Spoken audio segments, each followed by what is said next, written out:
Foothills, and I showed them the property. They called back. They wanted to see it again the next day with some friends. So we went back.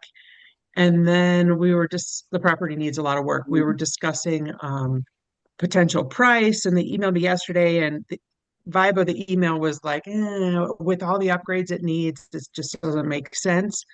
But I emailed them back and was just like, well, why don't we get a better look at it, get a contractor and go see it and get a more definitive price on what it would be to upgrade it all. And then we can strategically come up with an offer. And they bit and they said, yep. So we're going to go back today with a contractor and look at it again. And so I'm super excited about that. It's awesome. I'm glad that my text back to you Now could I'm help. just nervous. I don't know where to go from here. It's easy. Just go back with a contract, get an idea, get an offer together, get it submitted, get it accepted, get it closed. We'll They're walk you through the thinking, process. yeah, I might need to, I'll talk to you later. Yeah, it's easy enough. Don't stress it. It's just a process, just like baking a cake. Follow the instructions, you'll be fine. How you Thanks. feeling, Joanne? I'm feeling better. Good.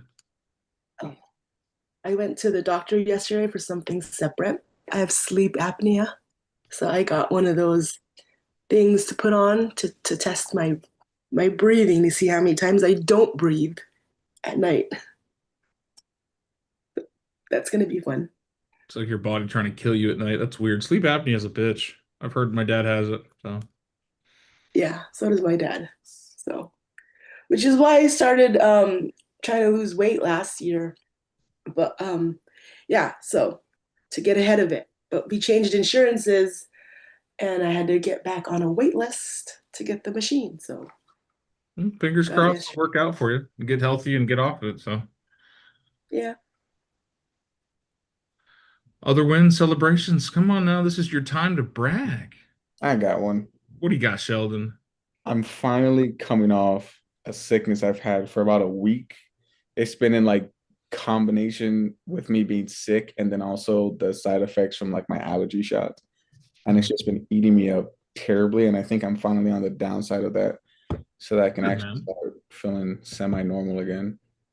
That's awesome. It's amazing what happens to our lives when we don't feel good. It's like everything gets toppled, and that's fine. And I want to talk about that for this morning just a little bit. Joanne said something yesterday. She goes, I don't feel good. I've been sick, but no 0 days. Hear me when I say this. Taking a day off to recoup and recenter, get yourself healthy again is not a 0 day. Fresh horses win races. If you are running yourself nose to the grindstone so much that you can't tell that you're dying, take a step back.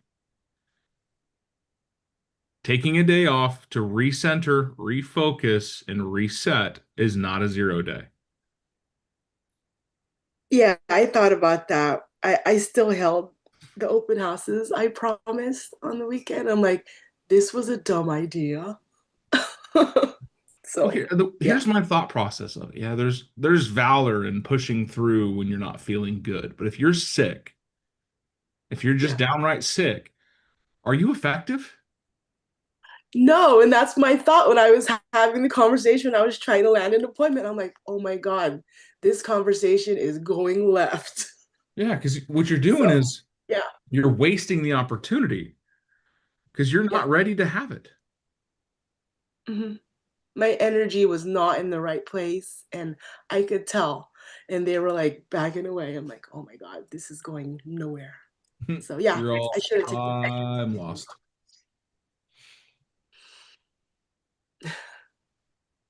Dan, if it was a cold lead, would you still reschedule it? Usually, anytime you reschedule, especially a cold lead, they usually bounce, right? Yeah, if it's a cold lead, like it's just a lead that you get, you just don't have the mindset for it. You can try to hit it up or do your lackluster engagement, They can sense it.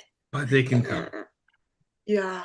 They can tell. Like you can work through it. Like if I'm not feeling good, like I got COVID a couple years ago, damn near killed me. And For about 28 days, I was non-human. You could call me, you could text me, you could email me, but you wouldn't get a response. Or if you got a response, you could tell it wasn't lucid. But then I started feeling okay, and then I started reaching back out to some people. Yeah, I lost some business during it. I did. I lost a listing, I lost a buyer. I'm sure I lost a couple other things that I didn't even know about. But there was no way in heck I could have motored through. Well, There, if you, sometimes you need to take time off and shut down.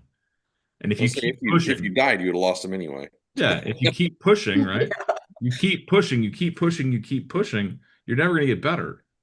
The human I think body is that's an why I got. immaculate Yeah. machine. It will drive itself right off a cliff. But there'll be warning signs.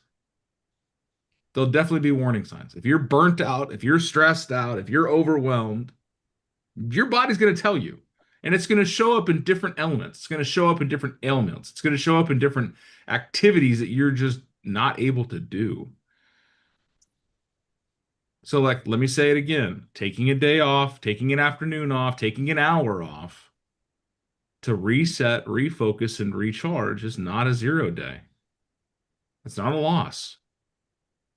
Now, you've taken the weekend off, you're fine, you're just lazy. That's a 0 day. But if you've been hard charging and you've been going at it for the last 6 weeks and you haven't taken time for yourself and you're short and you're snippy and you're grumpy with everyone you talk to, maybe you need to take a day. Go get your shit together. Right? Is there poisons out there and it says on the bottle not fit for human consumption? Why is that? A warning. Because it'll kill you. Are you sometimes not fit for public consumption? Yes. God knows I have been. Most of you won't see it. I say this because, well, I'm on stage with you. This is my time and I get energy from this call. I enjoy it a lot. But there are days that I'm just downright grumpy. I'm in a bad mood. And I know I'm not fit for public consumption. So, warning. If you want me to answer this question, now is probably not the best time to ask it. I get a call from this lady named, I don't know, I called her folder lady because she keeps calling me. But she calls me literally at the worst times every time she calls me. Calls me yesterday. I'm literally folding towels in the evening time. She called me last time I was driving to a listing appointment. She called me the time before that, and I don't even remember what I was doing, but I was in the middle of something. And I keep telling her, call me at 9 o'clock. If I'm always on the 8 a.m. call, where do you think I am around 9 o'clock? Probably near my office, right? I'm probably in a place. I've given her the keys to the castle multiple times. Call me when I'm fit for public consumption. But she fails to do so. I want to talk more about her product. I think it's a good idea for you guys, but I don't want to stop what I'm doing if I'm in the middle of something and talk to her about it. Don't call me on your time frame. Call me on a time frame for me that works for me. So maybe your clients might not be fit for public consumption. Again, it's not a loss. It's not, don't ever call me again. Click. Hey, maybe that moment in time was just a bad, grumpy experience. Reach out to them later on. Part of my listing presentation, Dan, is weekly updates. And it's usually Mondays, but I check with them when is the best date and time to check in every single week at minimum to, go over where we're at with your sale. And then what that does is, one, it minimizes the amount of dumb questions I get during the week. And two, it prevents it from just a random phone call when I'm out with my daughter or something. And I don't have their file in front of me. They know that at 5:30 on Monday, they will get a call from me and I will have my file and all my information and preparation for the call ready to go that it's more valuable than if they caught me while I'm at Walmart. Mm-hmm. Yeah, tell yourself it's, you're not in a point to be able to make that an effective conversation. So I call somebody, let's imagine. So I'm making a phone call. I got a lead or I got a message or I got a referral or something where I've got somebody I've never talked to, phone number, kind of a warm lead or even a cold lead. And I pick up, they pick up and they're just what? And there's a bunch of noise in the background. What should you do? Pull them back later. He, Yeah. Close them. Yeah, Jim's like, close them. Right? Hey, I'm sorry, I didn't mean to bug you. Sounds like you're in the middle of a storm. When's a better time for me to reach out and talk to you about what you're looking for? Right? Oh, call me this evening. Okay. Round when? 5:30. Perfect. Then what do you do? You call him at 5:30. That's how I felt when I was my door knocking adventures. When I would go and like the dogs would be barking and like the kids would be screaming and I was like, oh crap. I felt bad. But this is not for me. That's the thing, is that people like, some people love it. I am not someone you want to door knock. You could be giving out free shit. Hey Dan, I have a truck full of free gold for you. All you have to do is come outside and talk to me. I'm not going to do it. I'm not. I like the solar story. Yeah. Oh yeah. Yeah. Well, I guess you can leave now. Right? That's just who I am. I just don't like that. My home is my sanctuary. If I know you're coming, I'm going to meet you in the front steps. Mikey says, "Hey, I'm on the way to your house," and I hear him pull in the driveway. I get up and walk to the front door, open the door so I can. He doesn't even have to knock. He just sees me, greet him. Welcome, man. How are you? Hug, talk. Let's go inside. But if my doorbell rings and I'm not expecting you, I'm instantly in defense mode. Some people are like that. At gunpoint. Usually. Right? That's why I live out in the boonies and we don't, like, if you're coming down our road, There's a reason for it. hmm I have a 270 some foot driveway. You don't just walk up my driveway. It's not just, oh, we happen to be here. Sometimes people just don't like that interaction. It's not a loss. Shift it. So just like we need a day off to reset, maybe people need a day to recool down or a better time frame or something. Reset. Go back to it. It's not a loss. One of the best things you can do in business is develop the muscle. Somebody talks to you bad on the phone, yells at you, screams at you, tell you you're a terrible person. What do? Have a 1 second funeral. A what? A 1 second funeral. 1 second feel. I'm so sad. Fuck off, click. All right. Should be click, then fuck off. But sometimes you get it the timing wrong. You guys want to hear a funny story? Only if you're telling it. Um, I went on a date with this guy and then I didn't like him at the end and he texted me yesterday. He's like, "You're gonna love the Zillow review that I'm gonna leave you." Oh. And I had a 1 second funeral and I just was like, I don't care. What do I do? Well, I appreciate that you gave me the heads up. Now I can make this a malicious review and get it taken down. Yeah. Thanks, Brad.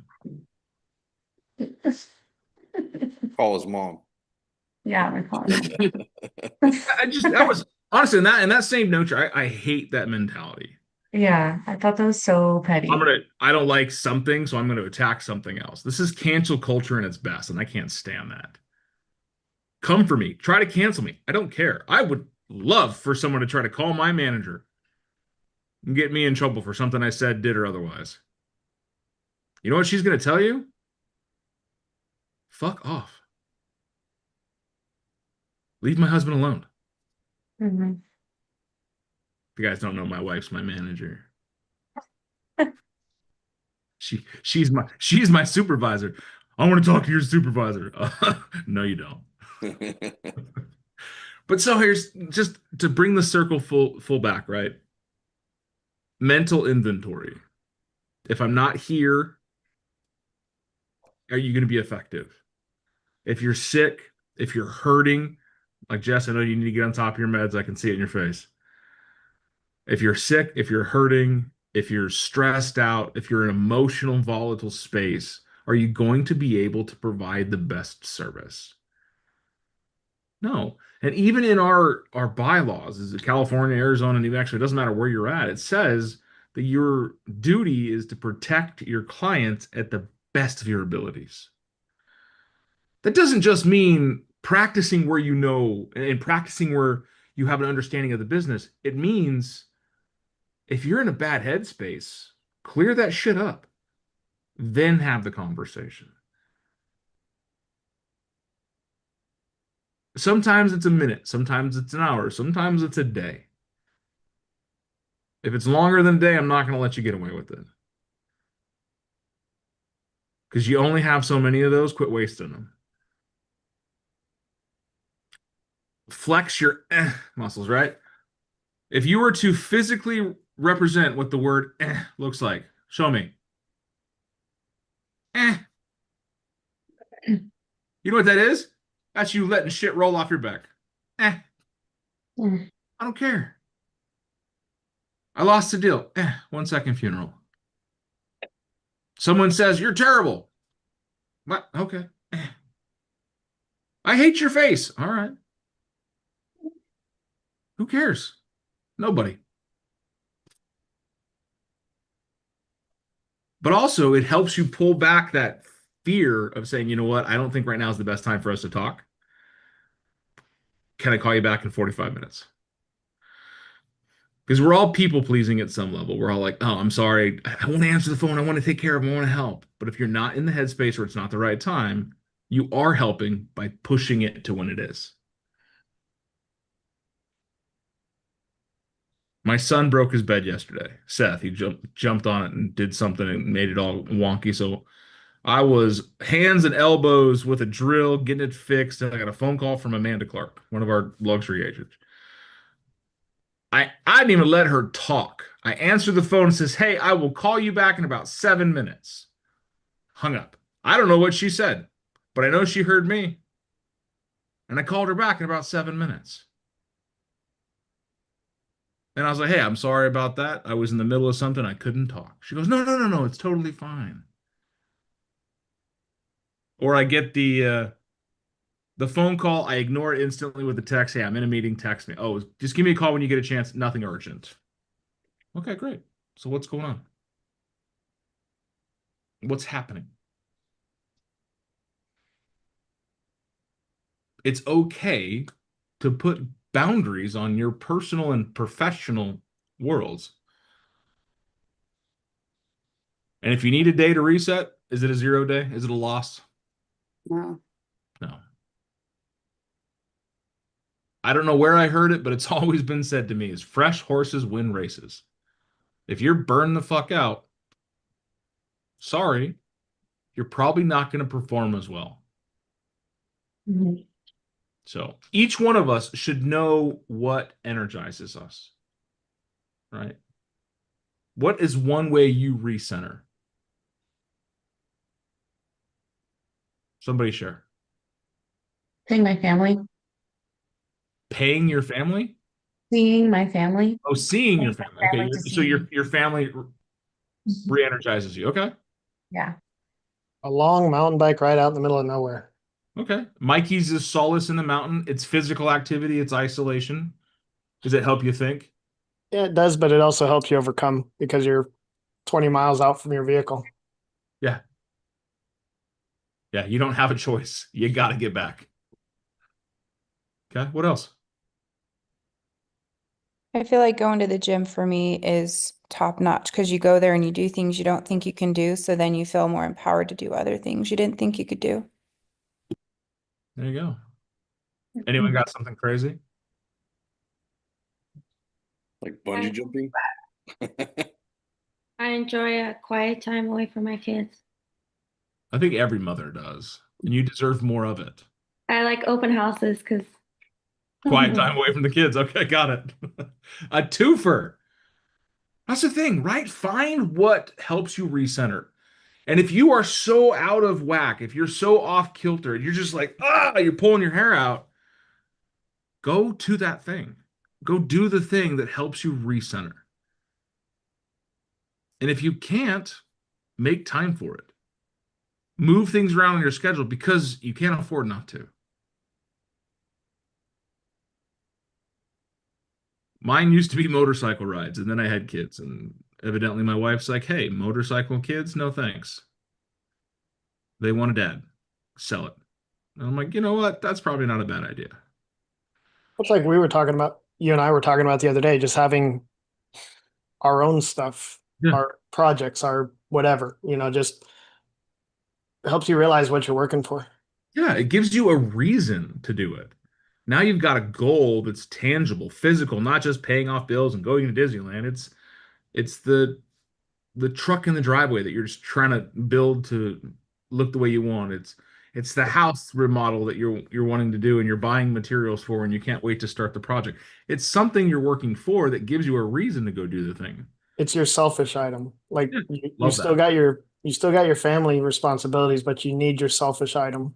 Yeah. Like I bought my son a truck yesterday, a little beater F-150. And he's 15. He turns 16 next year, but we wanted to get him a truck, and this truck came up. It's a decent deal. And so yesterday I pulled in the driveway and it's 112 degrees inside. Like Satan himself is breathing in my driveway and it's too hot to be outside. And we fixed his bed and he's like, I'm bored. I want to go vacuum out my truck. This kid hasn't volunteered to clean anything in 15 years. But he's willing to put on his cowboy hat, go out there in the sun and vacuum out the truck. Why is that? Because it's his. And being the father that I am and knowing that Satan is outside breathing in our driveway, I said, hey, come work with me a little bit in the garage so we can make some room for your truck.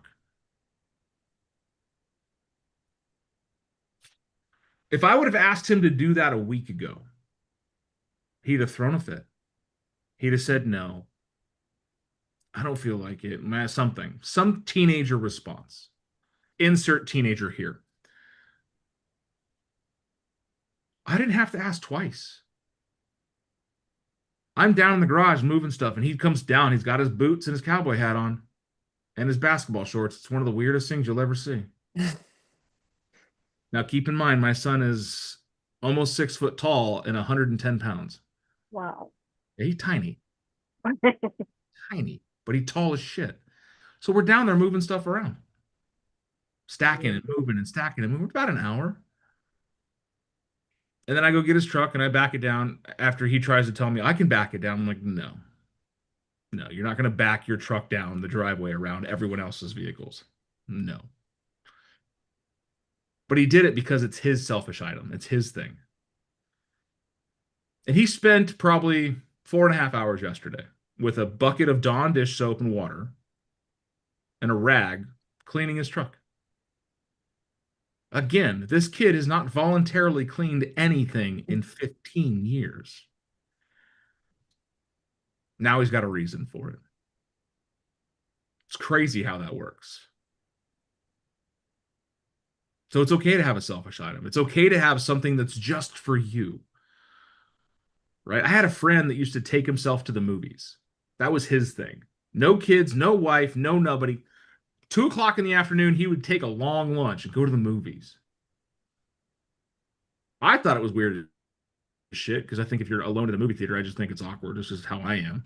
I grew up around the Pee Wee Herman time, if you know what I mean. However, that was his thing. I have another friend that would take himself to dinner. That was like when he was stressed out, he would take himself for a nice steak dinner. Which is weird to me because I don't like to eat alone. If I'm going to a restaurant, I'm going with people. It's just me. But that was his reset. He goes, I'm making sure that the most important person in my life knows that they're the most important person in my life. And that was him. He would reset. It sounds selfish as hell, but what about your kids? What about your wife? I'm doing it for them. Because if I'm not my best, if I'm not able to show up in a manner that's effective, who am I ultimately hurting? Hurting them too. So take the moment, take the second, take the day to reset, to recenter, to re-energize. Dan, I have to tell you something. Okay, this is the spot. Testament. My 13-year-old boy is in the room right now. He's telling me to shush. He said you are W fire right now. He's listening and you are like reaching him and he's like thrilled at everything you're saying. Is he going to go clean his room? He's been helping me a lot. I appreciate He won't let me do anything, open my doors. Good. Like I can't lift 10 pounds. Like he's doing everything, but he normally doesn't. He's the typical teenager that's like, I stubbed my toe. My hair hurts. But I love the teenager excuses. They're one of my favorites. He doesn't know this. I've got 5 kids. 3 of them are teenagers. Actually, 4 of them are teenagers now. You want to know something? There is no such thing as an excuse that's going to win. It's too dark outside. Take a flashlight. It's too heavy. Use both hands. I don't know what I'm doing. Neither did I until I figured it out. Like, no, excuses are like assholes. Everyone's got them and they all stink. I'll say that was too many responses. Mine's usually the last one. I figured it out. I figured it out. Right. And I had this conversation yesterday. I'll leave you on this. It's completely different thought, but can you make their life easier? Absolutely. Should you? No. Because if I do it for you, I always have to do it for you. My son last night, my youngest, Stone. Seth did a chore for mom. Sky had to take out the trash. Stone had to do the dishes. Like, pretty simple. Division of labor. And Stone is like, I don't know how to do it. It's like, son, I've shown you how to load the dishwasher 15 times. We're going to do it together right now, and we're going to talk about it, why we do each piece. And so he went down and sat at the counter where his dinner was and drank his soda. I'm like, no. You're over here working. You're the one putting the dishes in the dishwasher, not me. Oh, Dad. I was like, no. How are you going to learn if you never do it? And it took us like 7 minutes. And again, can we make their lives easier? Yeah. Can I make your life easier and just do the work for you and figure out all these problems? Absolutely. Should I? No. Because if I do it for you, I take away the ability for you to do it for yourself. So, full circle, do it for yourself. Be selfish. Take some time so that you can give more to others. It's really hard to pour from an empty cup. If you are not filling up your own wells, you're not filling up your own cups, you need to find someone who does. My personal thing is melting. I go find something I can melt in, right? I go clean up the garage. I've got my audiobook on or music, and I organize my desk, or I organize my workbench, or I sit down and I build something in Minecraft just to blow it up. But it's an audiobook. It's something that allows my brain to completely disconnect from whatever situation I'm in. Whatever your thing is, whatever helps you refill your bucket, do it. If you don't know, try different things and then take note of the stuff that gave you more energy. Take note of the people that give you more energy. Definitely take note of the people who take it from you, because there are givers and there are takers in life. So find the people that give you energy. Okay? All right. Was today worth your time? yes. W Fire Riz, no cap.